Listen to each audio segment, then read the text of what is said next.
اومدیم تابستان نشین املش رانندگی داریم و گردش تو جای مختلفش. تا آخر با ما همراه باشید، جاتون خالی. اینم باغ چایه.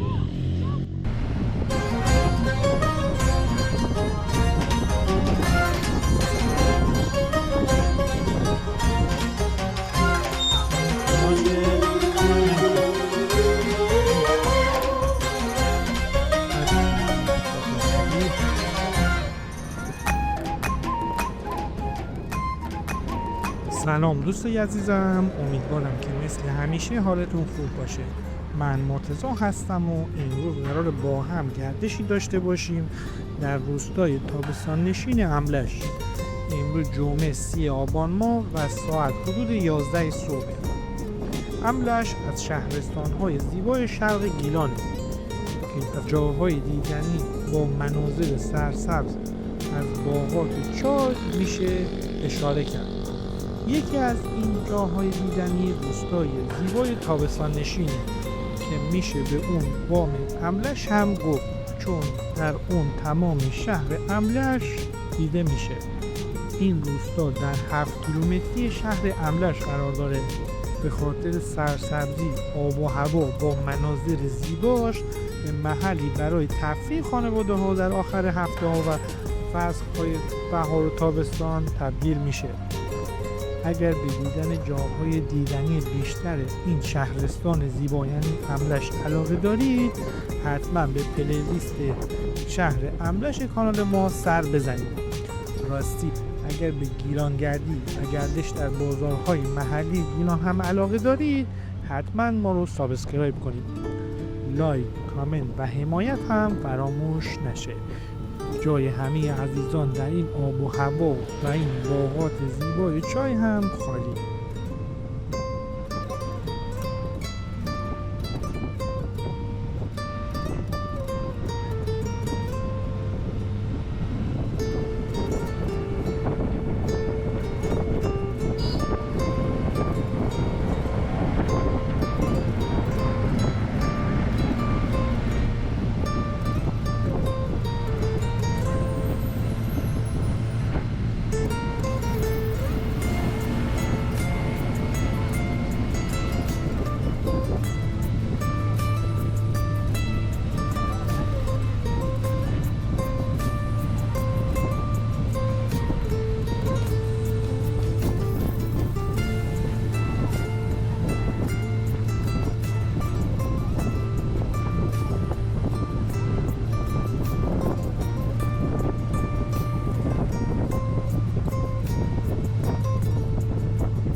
اینم گل چاییه، گلای خوشگل چای. اینا بوته چای همشون.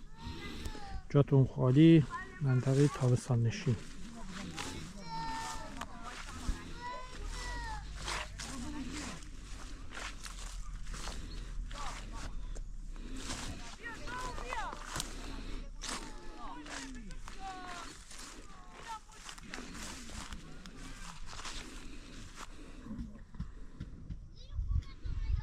اینم نون گرم آج خانم داره، این نون کماچه، اینم کاکا،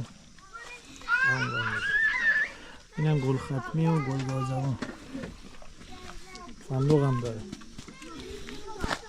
این نون چی بود؟ برنجیه؟ برنجی. اینم حاجی کاکا. چای آتیشی هم که درست کنیم. چای پیکنیکی. نه امروز آتیشی درست کنیم. آه خسته نباش. این هم منظره زیبا از املش. جاتون خالی.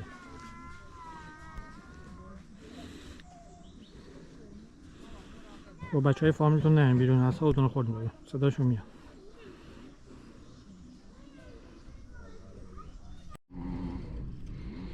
با اجازه صابا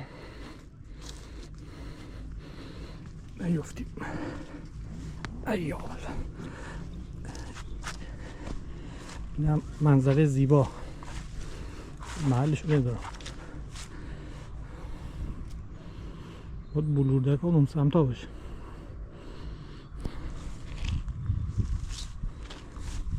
هوا عالی.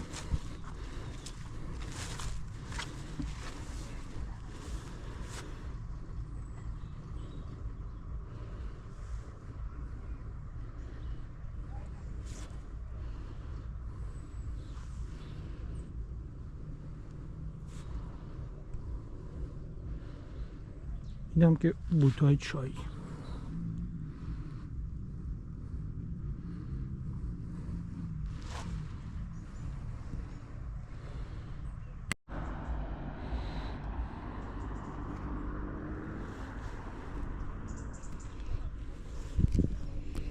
اینم پرتقالای محلیه، من اون پرتقالم.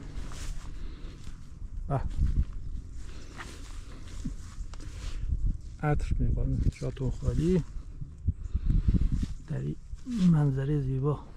اجازه نداره بکنیم، شما اومدین نکنین، فقط نگاه کن، مال مردم.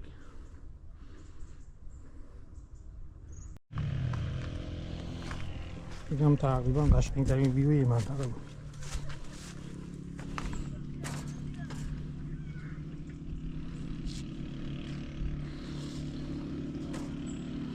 اینجا هم دارن چای میچرن، دید داره یا نه، من دسته میچرن.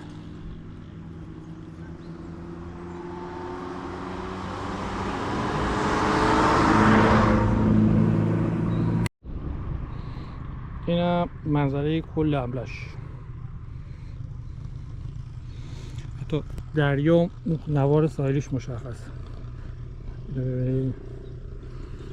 اینم شهر املش. واقعا اینجا زیباست.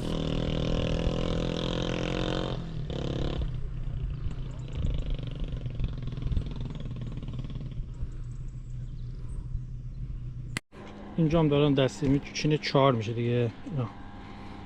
صدای قیچی زدنشون میاد.